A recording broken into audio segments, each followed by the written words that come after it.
Hello everyone, welcome back to my Excel learning series.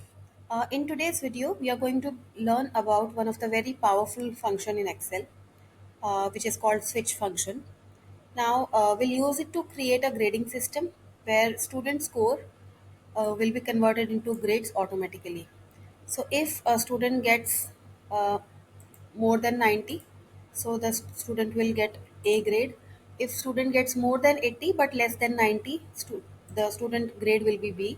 Similarly, if the grade is more than 70 but less than 80, then it will be C. And if the student gets score less than 70, then it will be Z. It can be done on any number of conditions. For this video, I have taken four conditions. So these three are basically our conditions, and this one is the default. So if none of this is true, then it will go directly to the default condition, which is this. So if you see here, this is the list of data that I have for students, and uh, instead of initially what we do, we for all our students see we have this grid in our mind, and we just write the grades on our own. So if this is 78, then the child would get C, and then Priya will get Z, and Aman will get Z again.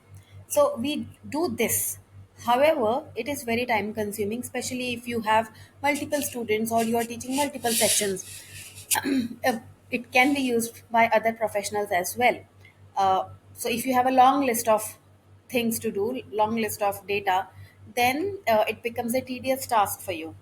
So what we'll do, we will learn this switch function, which will help us in automating the uh, conditions and provide us with the grades for all our students. So how this basically works, if I write here, if I delete this data and I say equal to and switch, just write the switch function. Now it gives you, it prompts you with the values that you have to add here. So first is this expression. This expression means basically whatever condition you are going to mention later on in this function. What do you want? Do you want this condition to be true and then it should give a value, or you want this condition to be false and then it gives a value? We usually code it on true only. So when this condition is true, then what I want is, I'm going to check what I've done. I've written the total score here on top in one particular cell, which I'm going to be using in all of these conditions. And to freeze this cell, if you see the name of this particular cell, it is E1. So to freeze E1, I'm going to use function 4, F4, to freeze it. So how do we freeze it? I'll show you that in the formula. So let's start. So what is the first value? I want this value to check if it is greater than or equal to. What is the first condition? It is greater than 90. If this value is going to be greater than 90, then what should happen? I want it to give a value, right? Now I'm going to again put another comma here. Now if this condition, again I'm going to click on this value is going to be greater than or equal to the second value here, which is 80, then I want the value to be B. Otherwise, I'm going to check another condition. What is the condition? If this value is greater than or equal to 70%. So 70. I'm just writing 70 for now because I have the numbers here. In case you want to find out percent of some number, then that also I'll show you in the next formula. Uh, Now 70, here the value should be C, and again the default. Now comes default because there are no more conditions left. This is our default condition. So if this condition is also not true, then automatically the last condition will be true, which will be the value Z. and that's it. We press enter. So this is 78. 78 is greater than 70. It is the grade C. Now we can just drag it down. We will see that the value is correct. Like Priya has 58, which is less than 70. So Z. Again, Aman is 65 Z. Myra is 92, which is greater than 90 A. 86 and 85 both fall into the B category. So we can format it if we want. And this is one way to do it. Uh, if you have a fixed value to compare it to, but if in case you want to calculate something based on a percentage, let's say, so what we can do, because this score is from 100, you can calculate it easily. If you want it to be a particular uh, percentage of any number, and then you want to grade it, then what are we going to do? I'm going to show you that now. So I'll delete it, and I'll simply start with switch. The beginning remains the same. I want the expression to be true.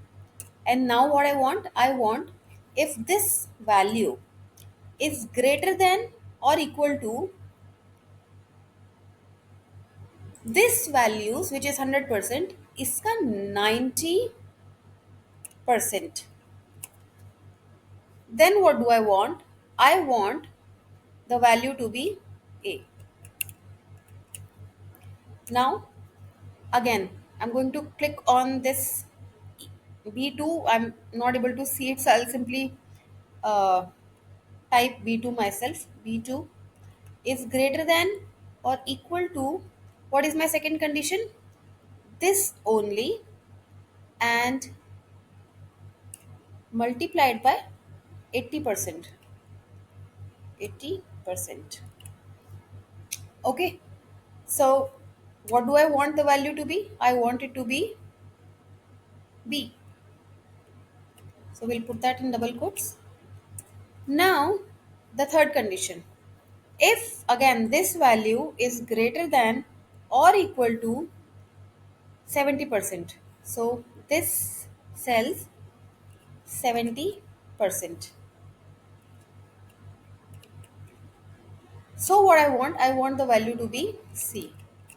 Otherwise the value should be Z in our condition. I'll just write Z in double quotes and I'll press enter. Now this is perfect. The grid should be C here.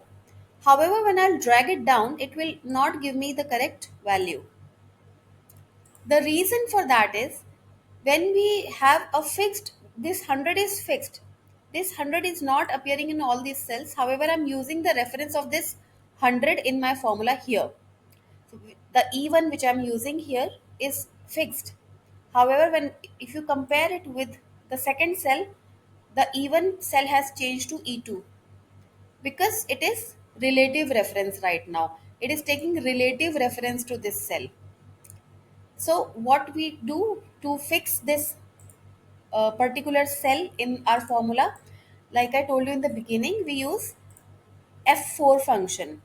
So what I'll do, I'll double click on this. I'll click on E1 and I'll simply press F4. If you are using a laptop, maybe it will, you might have to press function key as well. Now I'll go to the second E1 and I'll simply press F4. So this puts dollar before the row and the column number, and again I'll do F4 and now I'll press enter. This time when I'll drag it down, it will give me correct values. Right, so this is how we use switch. It is a lot easier than if, because if has multiple conditions. You have to write nested if and it creates confusion. Switch is a lot more easier and handy when it comes to grading based on giving a value based on any range or any condition. So I hope you liked it. If you have missed some part, you can go back and watch the video again to understand completely.